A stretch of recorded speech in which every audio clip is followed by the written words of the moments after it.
ஒரு மகிழ்ச்சியான செய்தி. இதயம் நல்லெண்ணெயின் விலை லிட்டருக்கு ரூபாய் 105 குறைஞ்சிருக்கு.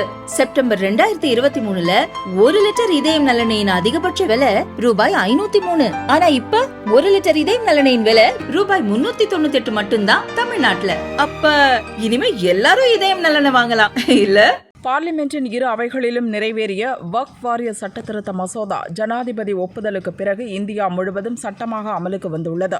இதையடுத்து பிரதமர் மோடியை சந்தித்த தாவூதி போஹ்ரா முஸ்லிம் அமைப்பின் பிரதிநிதிகள் அவருக்கு நன்றி தெரிவித்தனர். 1923 போராடி வருகிறோம். இந்த வக்ஃப் திருத்த சட்டம் எங்கள் சமூகத்தின் நீண்டகால கோரிக்கை. இதை நிறைவேற்றியதற்கு மிகவும் நன்றி தெரிவிக்கின்றோம்.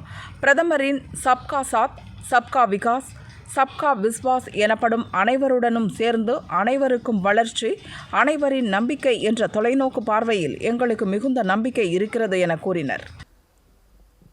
और जो काम हुआ है हिंदुस्तान की तरक्की के लिए, आपकी ख्वाहिश है कि सबको साथ लेकर चलना है, और जो काम हुआ है और हो रहा है वो इंशाअल्लाह. தாவூதி போரா முஸ்லிம்கள் இஸ்லாம் மதத்தின் ஒரு பிரிவான ஃபாத்திமே இஸ்மாயிலி தாயி என்ற பிரிவின் போதனைகளை பின்பற்றுகின்றனர். அவர்கள் எகிப்தை பூர்வீகமாக கொண்டவர்கள். பிறகு ஏமனுக்கு சென்ற இவர்கள் 11ஆம் நூற்றாண்டில் இந்தியாவில் குடியமர்ந்தார்கள். 1539ஆம் ஆண்டு இந்த பிரிவினரின் தலைமையகம் ஏமனிலிருந்து குஜராத் மாநிலம் பதான் மாவட்டத்தில் உள்ள சித்பூர் என்ற இடத்துக்கு மாற்றப்பட்டது. இதனால் இந்தியாவில் 5 லட்சம் தாவூதி போரா முஸ்லிம்கள் இருப்பதாக கூறுகிறது அரசாங்க தரவு.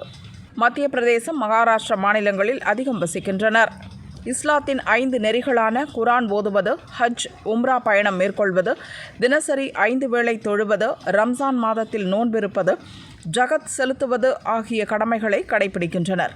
பாரம்பரிய விழுமியங்களை கடைபிடிக்கும் அதே நேரம் வணிகம் செய்வதும் வாழ்க்கையை பற்றிய நவீன பார்வையை கொண்டிருப்பதும் இவர்களது அடையாளம்.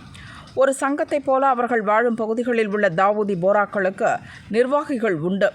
இவர்களின் நிர்வாகத்தில் இன்றும் யாராவது ஒரு வசதியான போரா மற்ற அனைத்து தம் சமுதாயத்தினருக்கும் ஒருவேளை உணவிற்கான செலவை ஏற்றுக்கொள்வார். ஏழைகளாக இருக்கும் போராக்கள் சாப்பிடவும் உணவில்லாமல் இருந்துவிடக்கூடாது என்பது அதன் முக்கிய நோக்கம். இவர்களுக்கு என தனியாக மசூதிகள் உண்டு. போராவினருக்காக உருது மற்றும் குஜராத்தி கலந்த ஒரு மொழி உண்டு. போரா மொழி எனப்படும் இதற்கு உருதுவை போல் தனியாக எழுத்து வடிவம் உண்டு. இந்த மொழியை போராவின் குடும்ப உறுப்பினர் ஒவ்வொருவரும் கட்டாயம் கற்றுக்கொள்ள வேண்டும். முஸ்லிம்களில் இவர்களது பெண்கள் அணியும் பர்தா மற்றும் ஆண்கள் தலைக்கு அணியும் தொப்பிகள் தனியாக அவர்களை போரா சமுதாயத்தினர் என அடையாளம் காண்பித்துவிடும். கருப்பு நிற உடைகளை இவர்கள் அணிவதில்லை. போரா சமூகத்தினர் நாட்டுப்பற்று மிக்கவர்கள். தங்கள் சமூகத்தில் மிக மதிக்கத்தக்க ஒருவர் இறந்துவிட்டால் அவர்களுக்கு தேசிய கொடி போர்த்தி மரியாதை செய்வர் என்பது குறிப்பிடத்தக்கது.